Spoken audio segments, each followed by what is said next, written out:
People are losing that sense of community and becoming sick and becoming a sad, sick society. My goal is to reverse that.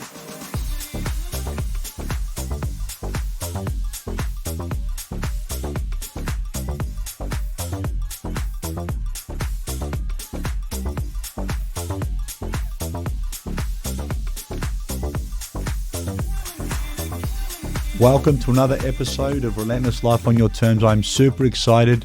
As in every season, we start with a massive guest. My guest needs no introduction. Got over 5,000 franchises, biggest franchisee in the Southern Hemisphere, turning over 500 million, very successful in what he does.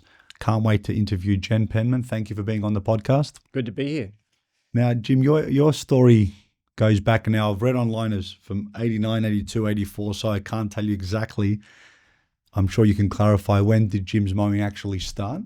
As me working full-time, 1982, as the franchise, 1989. Oh, so they're both accurate. Yes. And also 1970 was when I started the gardening business, which has been continuous ever since. So pick whatever date you like. Good. Well, I like to keep facts to be very, very accurate. So you've actually built it into a massive business. Tell us a bit about the start of how Jim's Mowing started and this vision to where it is today. Well, it was my part-time student job. I intended to be an academic. I went to university to try and understand the reasons for the rise of all the civilizations of all subjects. Spent 10 years getting myself a PhD, and it was my part-time job because it pays well, it's outside, it's fresh air, exercise. I like it. So, and then when I finished in 1982, and I realized I had no prospect of an academic career because my thoughts were too wildly radical, I turned to the only thing I knew how to do, which is mow lawns for a living. And started with $24. Yes. I was flat broke, actually. I was in debt at the time and not doing very well. Yeah. So I started in a very hard situation, but just built from there. And then one franchise, two. You've got over 40 different services within that franchise. And what's the most represented service? Is it still mowing? Mowing's still the biggest, but cleaning's catching up fast. It's a bit of a competition. He's constantly needling me. He's getting more growth than we do. But it's going good. And now you're still growing. Now it's 5,700 to the last thing that I can recall. What motivates you to keep growing the business? I mean, it's obviously big enough. You're very successful. Why do you keep going? How much is enough? I just enjoy the process. It's just part of being successful, I guess. But I've got good reasons for it. I want to fund my research, and that requires substantial business. That's always been the major goal. I give away 90% of my income, so it's not as though it's not personal wealth and buying a bigger, like a yacht or something like that. It's just being able to do things that are worthwhile. And money has power. Money can achieve lots of things. Basic scientific research is very hard to get funding for. Scientists tend to live from grant to grant. It's very difficult. But I've got this continuous stream of income, so we can run really major studies and do really useful things.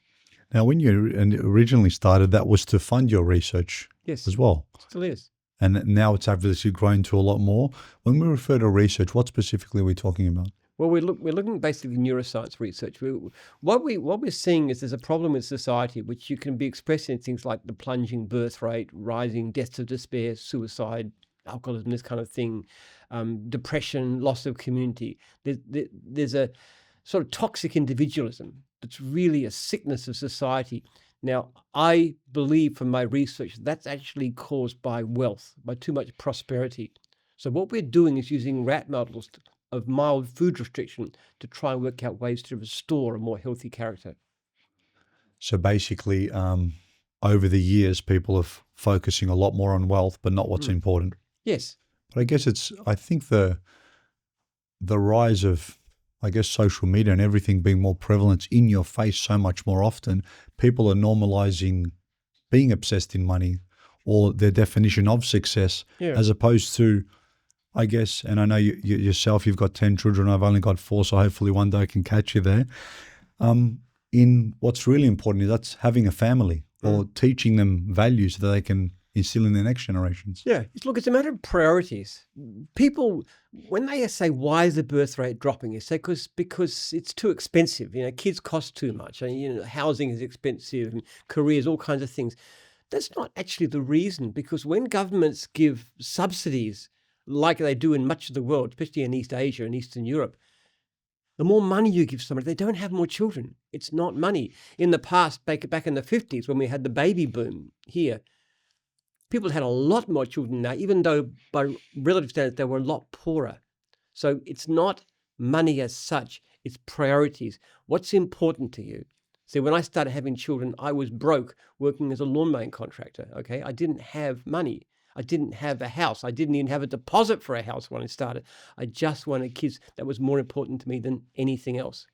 I guess people look at that different because I was 24 when I had my son, Alec. I've got a son and 3 daughters.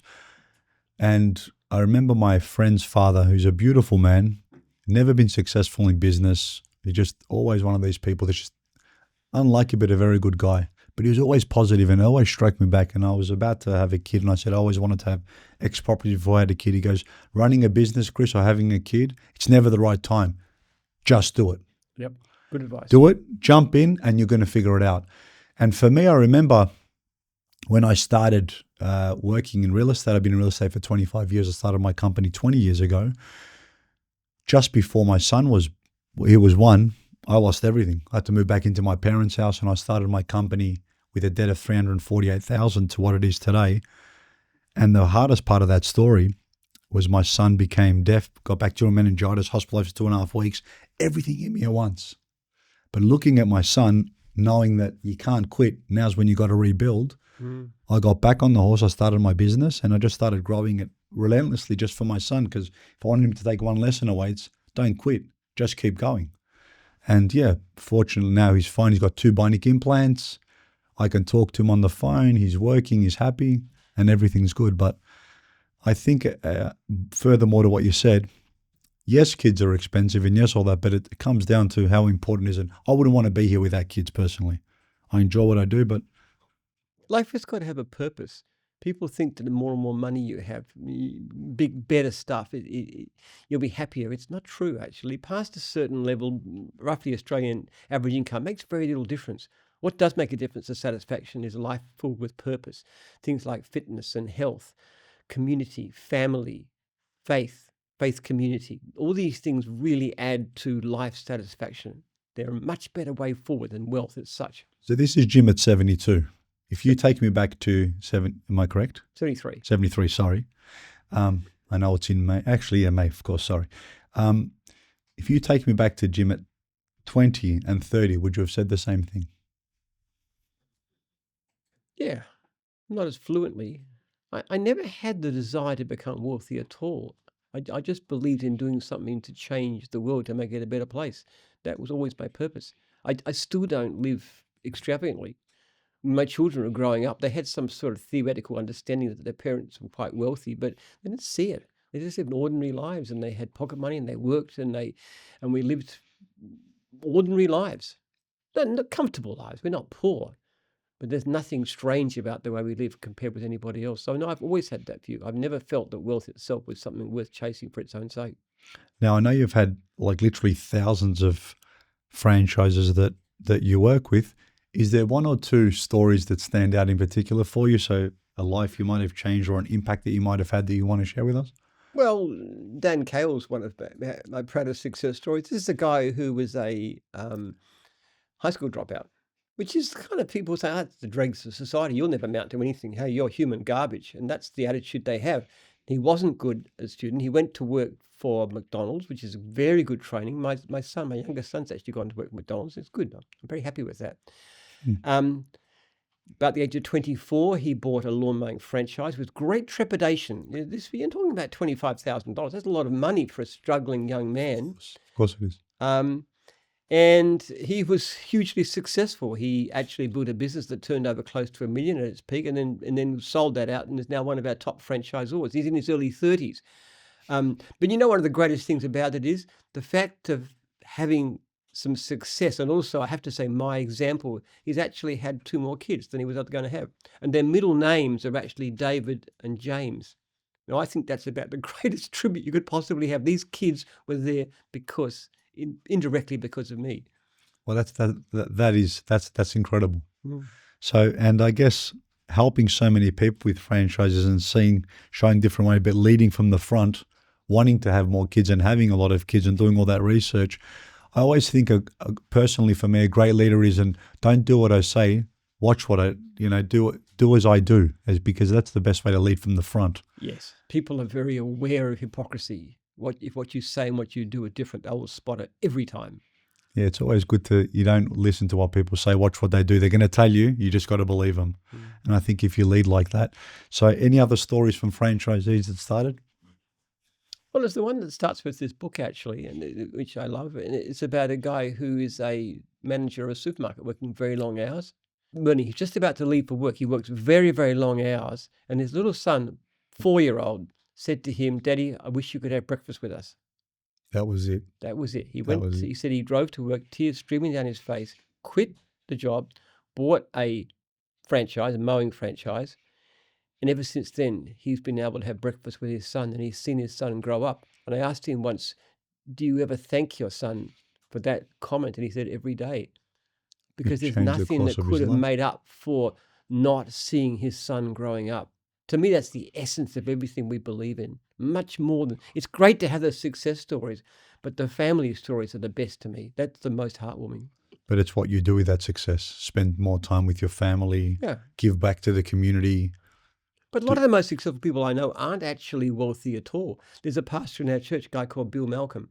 Now, he's not rich, never will be rich, but we went to a birthday party once, and his wife organized for everybody there, including ourselves, to talk about Bill and what he's done. And you get this outpouring of love and appreciation for this guy. He'll never be rich in monetary terms, but my goodness, what an amazing life. Love this guy. He's rich where it matters. Yeah. So it's obviously good when you've got money because you can do things with it. Well, And money you is can power. give back and you can give options to your kids as well. If I didn't have a business, I couldn't be spending millions of dollars on a research project that can help the human race. It's just, money is power. Money in the right hands is fantastic. It can do so much good in the right hands, and it can be so destructive and evil if it's just used for selfish display. That's the lesson. That's the lesson. So always stay focused on the most important thing. Yeah. So obviously you've mentioned faith as well. You're a man of faith. Yes. How important has that been to your business and your family? Well, it's central.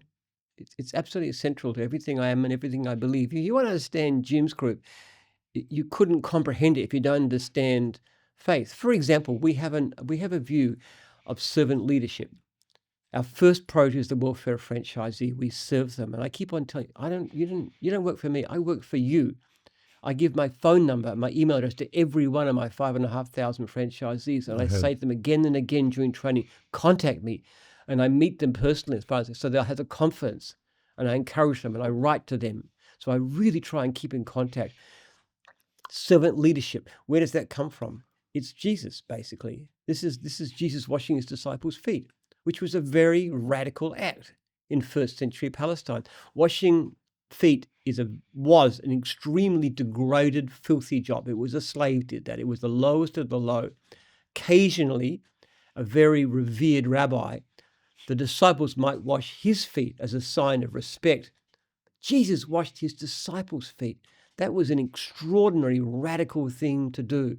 And to me, that spirit of service, of serving others, of humility is so central.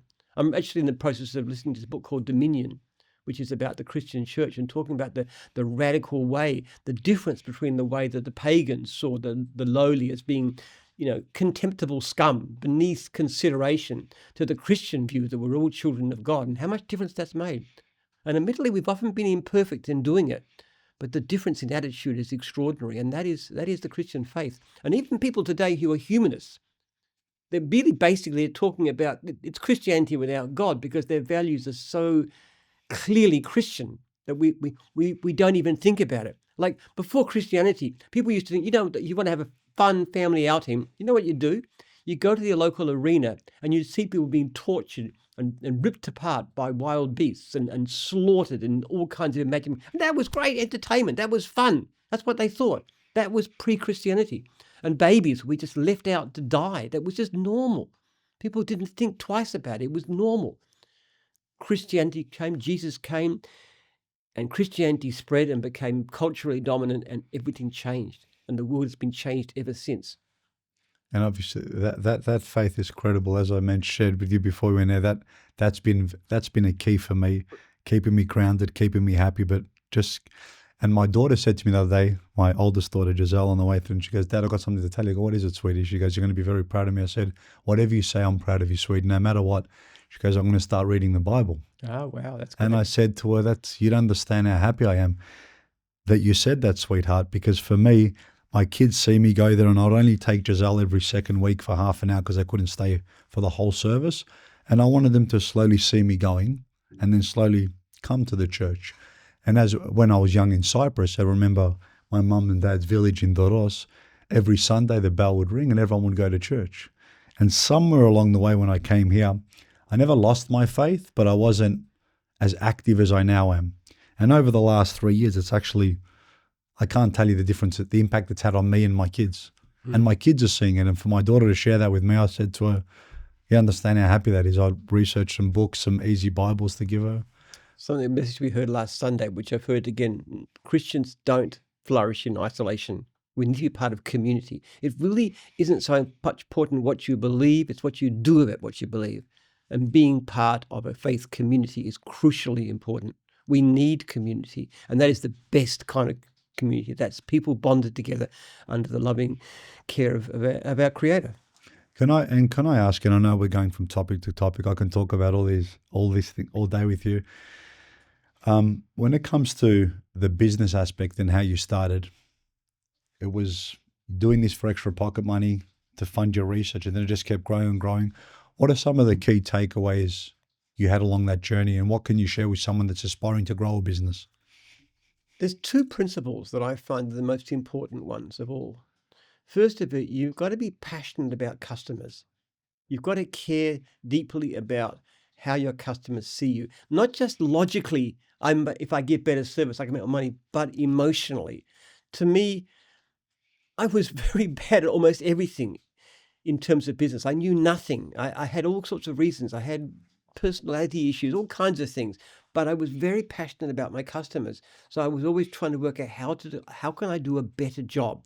How can I delight them further? I had that emotional attitude. I hate letting people down. It's just an emotional peculiarity. So that's the first thing. Yep. As a franchisor, my primary customers are actually my franchisees. Which is why you give everyone your number as well. A phone number, and an email address. But the second thing is, you look at everything you do every day and say, how can I do this better? How can I improve? What have I done wrong? What mistakes have I made? What can I learn? The difference between people who are successful and those who aren't is the people who are not successful tend to say it's somebody else's fault. It's gone wrong. It's the customer. It's the system. It's the economy. It's the prime minister. I don't care. They'll blame somebody else.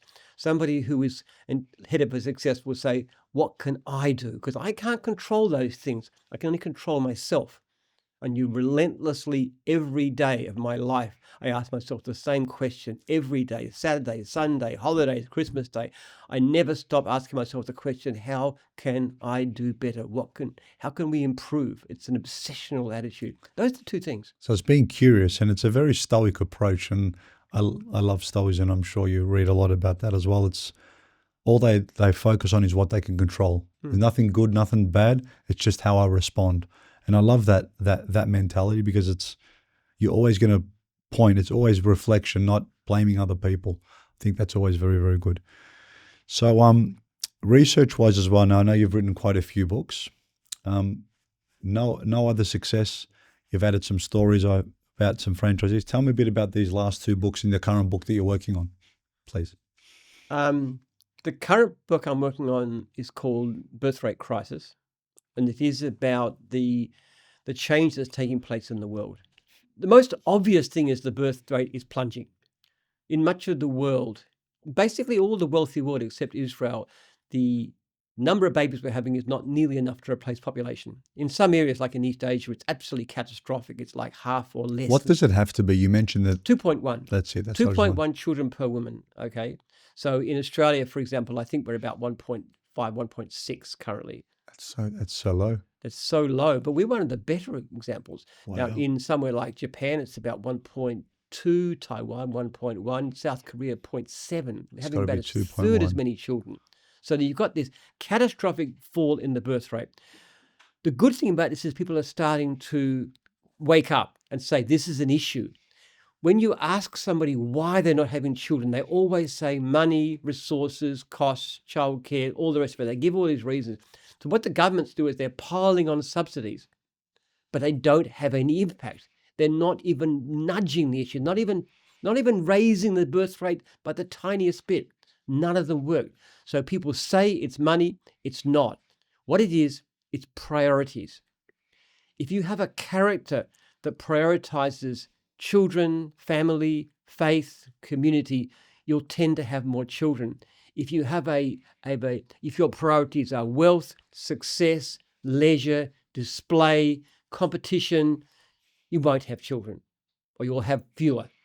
It's a matter of priorities, and our priorities have shifted really badly. It's not just a plunging birth rate; it's deaths of despair, suicide, alcohol, Mental health. drug overdose, all those kind of mental health going terrible, loss of community. People are lonely.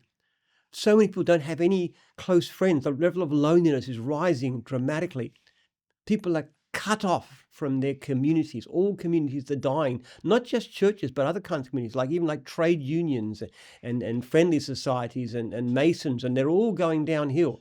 People are losing that sense of community and becoming sick and becoming a sad, sick society. My goal is to reverse that. And I think it's a very good place to start in anything is raise awareness, start having those conversations. Yes. Because by doing that, like, and I see statistics, I do a lot of work with Vinnie's, St. Vincent de Paul's for the homeless in Australia, and the homelessness rate's going up. And you look at Australia, look at Melbourne, one of the most livable cities in the world, 7 years in a row, and homelessness is going up. We should have homelessness at zero, never mind having it increasing. Victoria, our state's growing more and more and more. And I think, how can this be possible when we're such a lucky country? And we are under government funded, but we're not having those conversations. We're not bringing that to the front of people's awareness to make an actual difference. I have to say the real problem of homelessness is not because primarily government's not putting enough money into it, is governments are interfering too much in the housing market. What the government does is put rigid restrictions on how much you can build and where. And that's forcing up the price of housing. Used to be you could buy a house for about 3 years average income. These days it takes more like 7, which means housing prices have gone up through the roof and rentals have gone up and people can't afford. People are dying in the streets because they can't afford housing. If the government would get out of the way and stop interfering in the housing market and stop preventing people from building, like just as an example, my house is next door to here. It's on 5 acres. It's a 5-acre covenant. We are 5 minutes from the station, 5 minutes from shops, from employment. This is a really livable area. You can't have more than one family living on 5 acres. You should be able to have 30 families living on that property. And if you did that, and if you allowed that across the city, and if you had terrace houses in the cities, and you didn't insist on people having car spaces when they live near a station and don't even want to own a car, if you took away all these rigid restrictions, then the price of housing would be affordable. House prices would come down. Young people could afford to buy a house, and rents would come down as well.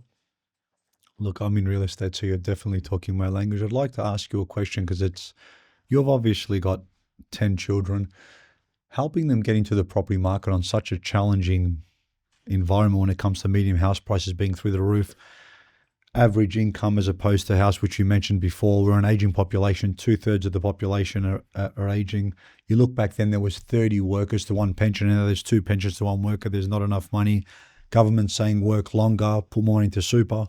How would you help your kids get into the property market? Would you help them with a deposit? What would be your kickstart? I do help them. It's completely unreasonable. My daughter and son-in-law just got a little baby, just about to turn 1. She's the cutest little girl in the world. They couldn't have possibly afforded to buy a house if it wasn't for my help. But now they've got a place to stay. And it means actually, amongst other things, that Sarah can stay home half the time with her little girl. And it even means that Marcus, my son-in-law, he can take 1 day a week off and help to care for them because they've got housing.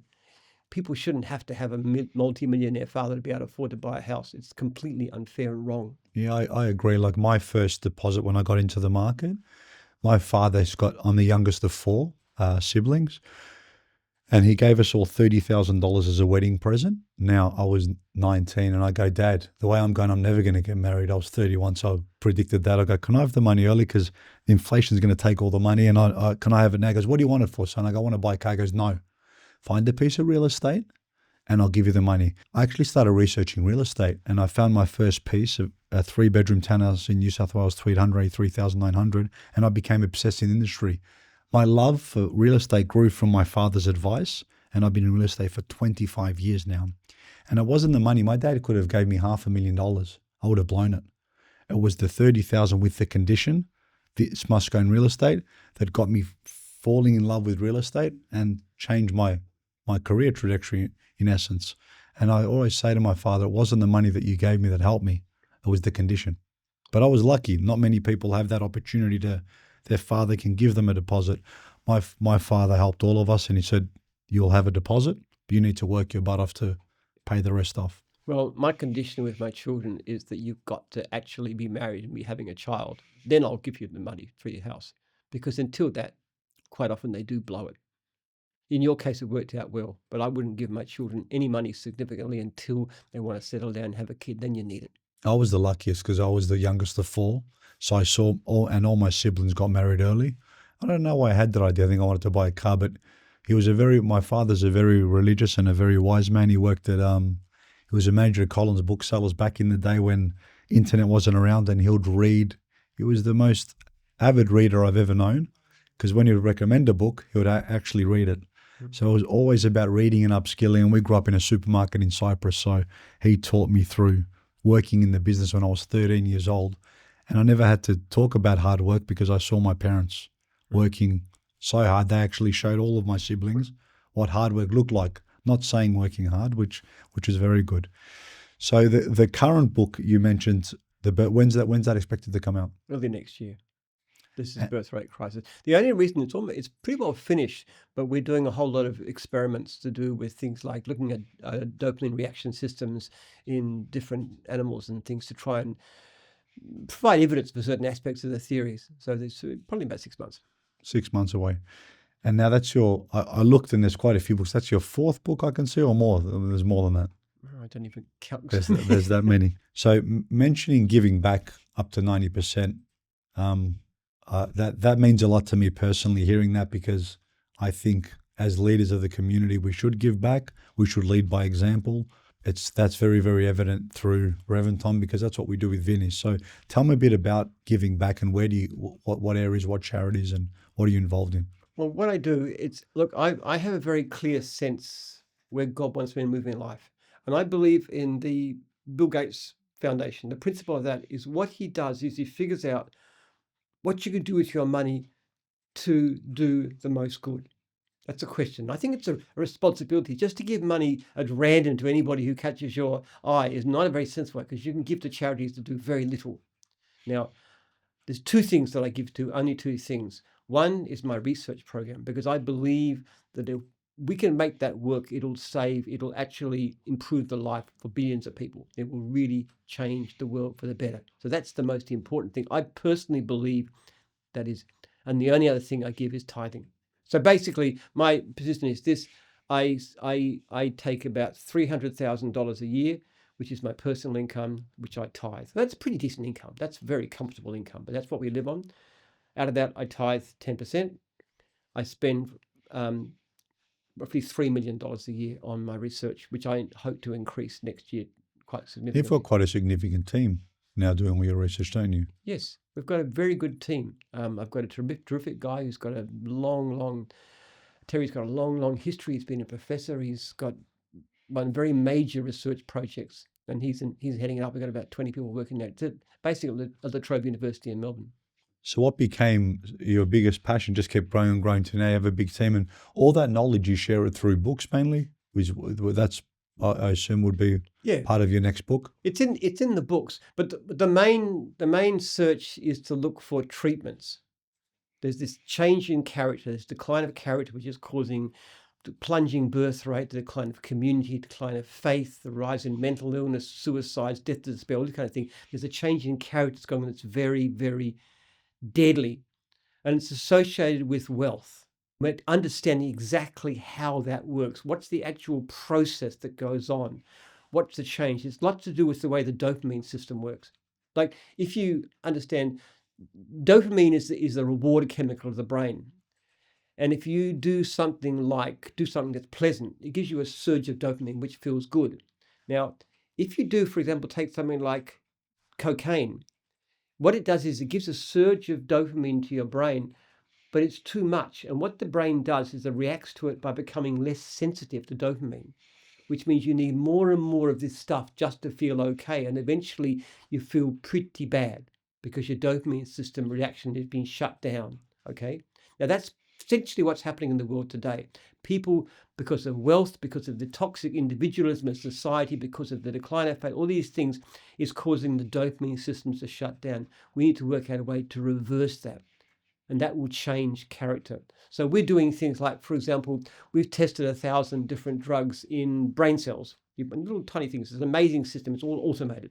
And we look for the epigenetic changes that are associated with food restriction. And we've narrowed it down. So we're now testing 9 different drugs, which might have this effect. We're also hiring one of the top CRISPR people in Australia to help us to develop it, go right into the cells, into the genome, and work out how to take off methyl groups to actually have the effect we want. It's basic scientific research trying to find treatments for this ailment. And if we could work out effective treatments, you would have potentially a dramatic effect on mental health, amongst other things. If you understand that you can actually treat it.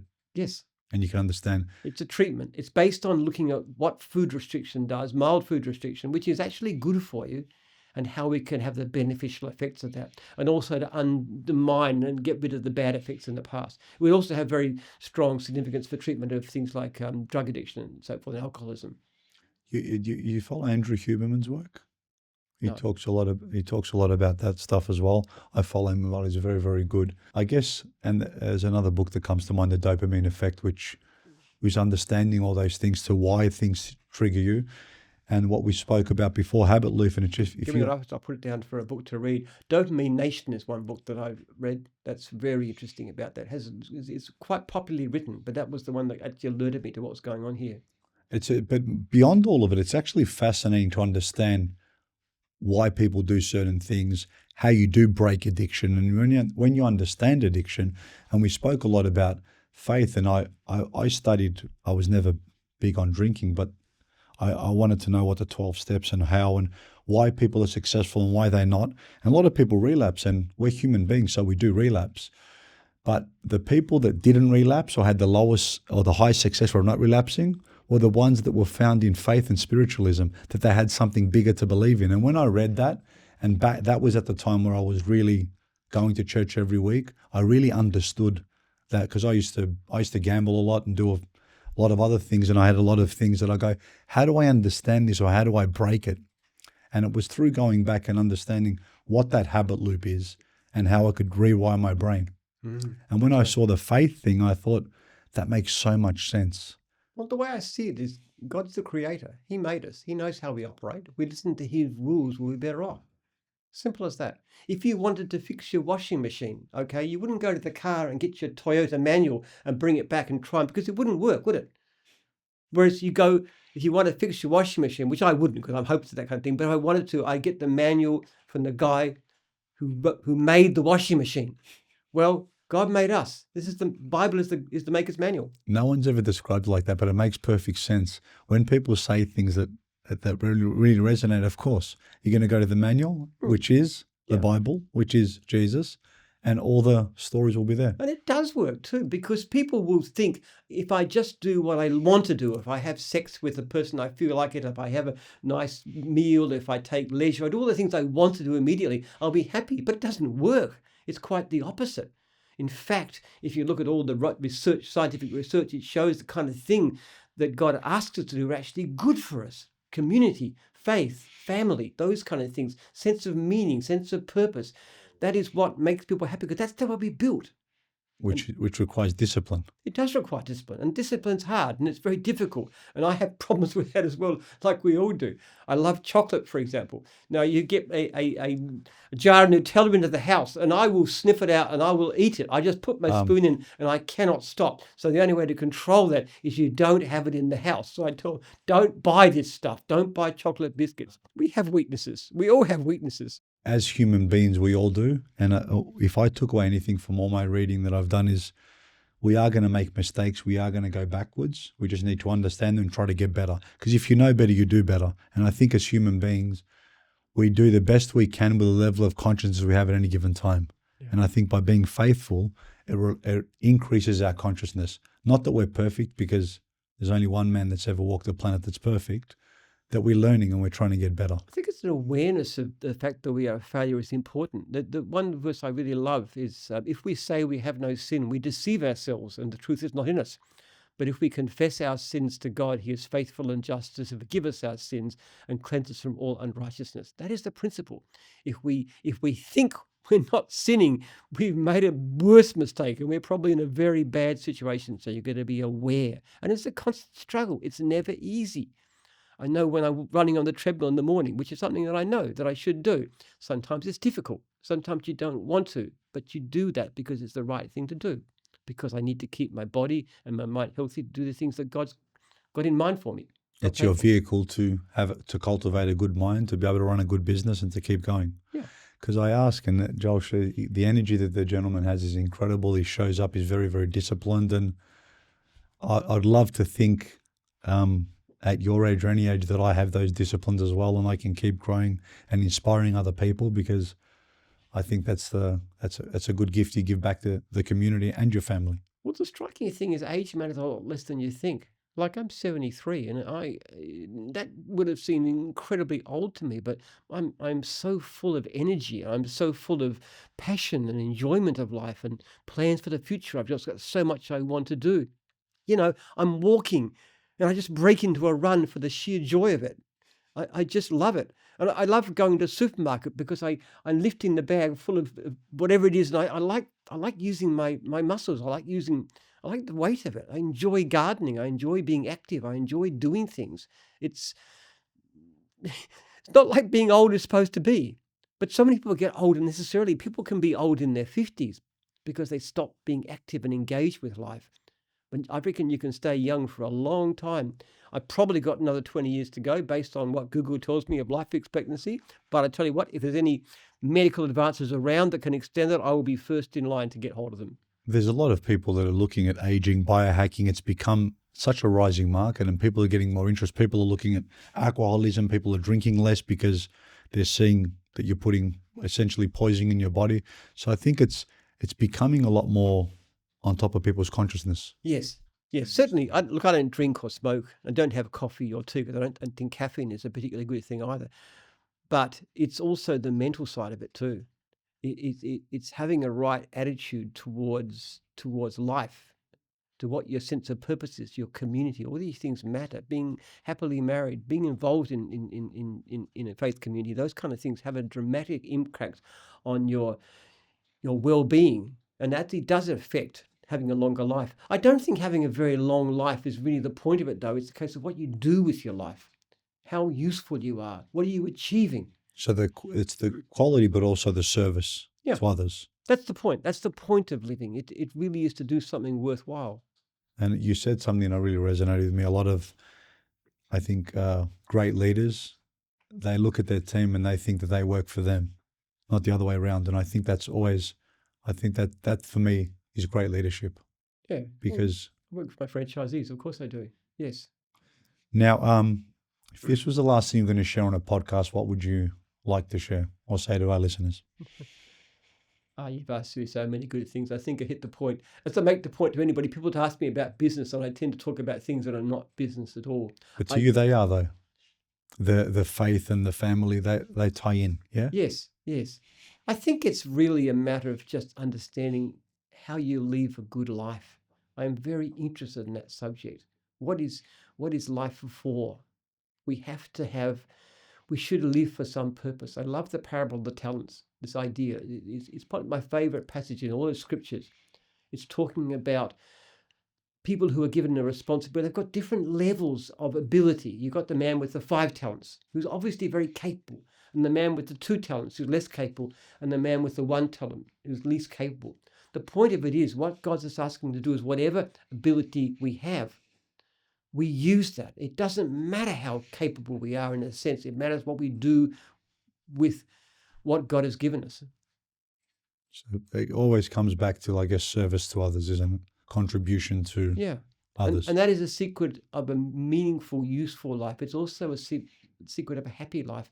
Look, a close friend of mine had a brother, immensely wealthy man, probably richer than me. No material possessions, had everything people would want, committed suicide out of despair, screwed up family life, just hopeless. What is the point of all that? That's sad. It's a sad story. Like, it's been an absolute pleasure having you on the podcast, Jim. As it's become a custom, I always ask people some quick fire questions. Are you ready? Yeah, sure. Go ahead. Excellent. Now, what's the one skill you wish everybody had? Habit creation, being able to create good habits, because that is the whole secret to life, is doing the things that are important but not necessarily urgent. Being healthy, eating right, good habits. What's your biggest pet peeve? But just find the attitude that wealth is the secret of happiness, that if I have more, I'll be happier. I just find that so destructive and so negative. And as you mentioned before, and as myself, I know a lot of wealthy people and they don't seem like they're the happiest or the most grounded. No. But I do believe it. Wealth is important because you can mobilize that in great ways. Using it well is fantastic. And Jesus said it's harder for a rich man to enter the kingdom of heaven than to go through the eye of a needle. So he had a pretty good sense of these things. At the same time, he had some fairly well affluent supporters who did great work in supporting him in his ministry. So, yeah. Now, you've definitely learned many across you. What's the most important lesson that you've learned from a mentor or someone or a book that you might have read or something that really stuck with you? Put in the Bible. Honestly, if you ask me who my mentor is, I'd say Jesus, because stories of Jesus washing disciples' feet or the parable of the talents is central to the way I think about life and what life is for. He's my mentor. That's the in 130, 40 episodes, it's my favorite answer. How do you handle stress?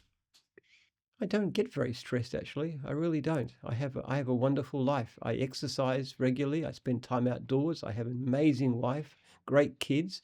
Things don't faze me very much, honestly speaking. You seem pretty laid back. I am very happy. I'm very fortunate, extraordinarily blessed. I think I know the answer to this, but what's your biggest source of inspiration? Well, basically, my faith as much as anything else, but also my wife too. I've got an amazing wife. 24 years married. I'm crazy in love with her. She is just the best woman in the world you could possibly have. I won the lottery when I met her. 20th of April 2001, still celebrated, because that changed everything. The only other encounter in my life that was important was when I found God at the age of 28. Was there something particular that made you find God? My research has actually opened me to the sense of Christian teaching. I think that was the start of it. And then I just got to know some people. You know, for me, I always believed in it, but I had the need to go when I was going through a very tough time. And then I thought to myself, when things are great, I'm going to make sure to still show up, because people will think of something when things are tough. And I remember, and I haven't shared this before, every time I'd go to church, and it was one of the toughest times, with the exception of my son almost dying with meningitis, I used to pray for one thing every week: give me patience to show up one more week. And everyone would go, why do you only pray for 1 week? It's because I'll be back next week. Just give me patience to see this week out in a calm manner. What's the first thing you think of when you wake up? My wife, usually. She's in bed beside me. I just feel fortunate. What's your favorite hobby outside work? Gardening. I love gardening. I spend hours. I got this giant potato patch and vegetable patch, and I just love to go digging, and it's greatest of fun. Yes. Everyone says it's very therapeutic. I'm very bad with my hands. I've never been in the garden. I live in an apartment, but I'd be there. My father loves it, though. He's obsessed. What makes people happy? Come on, look at this. Look at the science.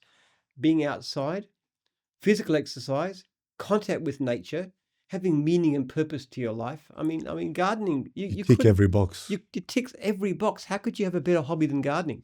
Yeah, a lot of people say that to me. Like, my father's the same. He just loses himself in the garden. He just loves it. He absolutely But I loves often it. listen to a talking book at the same time too. So I'm sort of doing something that's useful and that's therapeutic, but I'm also feeding my mind with great ideas. Maybe I should start. If you could change one thing about your industry, what would it be? About my industry, So like franchises or I don't think about changing the industry, but I would like to improve my business. And the biggest change we can make is in terms of technology. We're developing systems. We have a program called Jimbo, which we've developed for franchisees, that has the potential of dramatically improving productivity and reducing costs. So that's exciting. That's the one area that's the tremendous potential. I really loved coming in for our listeners out there. You've got amazing facilities here. We drove past, there's people can stay here, your franchisees can stay, there's gyms, there's basketball courts. I think I saw a pool. Mm. So people can really get to actually know what the business is about. And I also read, and I want to share this, if people are struggling or need more training, you actually welcome that because you want them to be successful. Well, yeah. I mean, ongoing training is crucial. You don't just start and learn and then from then It's on. not a set and forget. No. And that's why we have a coaching system. Each franchisee should be rung at least monthly, ideally weekly, by their franchisor and coached and helped and establish a relationship and encourage them to grow and come to meetings, keep on learning, keep on growing, be part of the community. And back in the day, one thing I really loved is when I read, and correct me if I'm wrong, when you sell a franchisee, you'd basically have people door knocking to create X leads within that area, I used in that to. environment. Yeah, back in the day. Do you still do that now as well? No, I don't need to, because what's happened is as our customer service has improved, and we can measure it, our complaint rate is less than 1% of what it used to be in pre-franchise days. And as we've got the levels of complaints down by better technology, surveys, More leads complaint are coming system, in. the leads have increased. The last year we've had more than 200,000 unserviced leads. So we've gone from a situation where work was very hard to find to one where it's easier and easier to find. What was the key driver that changed that? Customer service being better. Like, for example, we send out surveys to customers. After 10 days, we send out a brief survey asking them to put down, very simply, B, bad, which is 1 star, G, good, which is 5 star, P, too expensive, and stop. They don't want to hear it from anymore. So we use that, we feed it back in the system.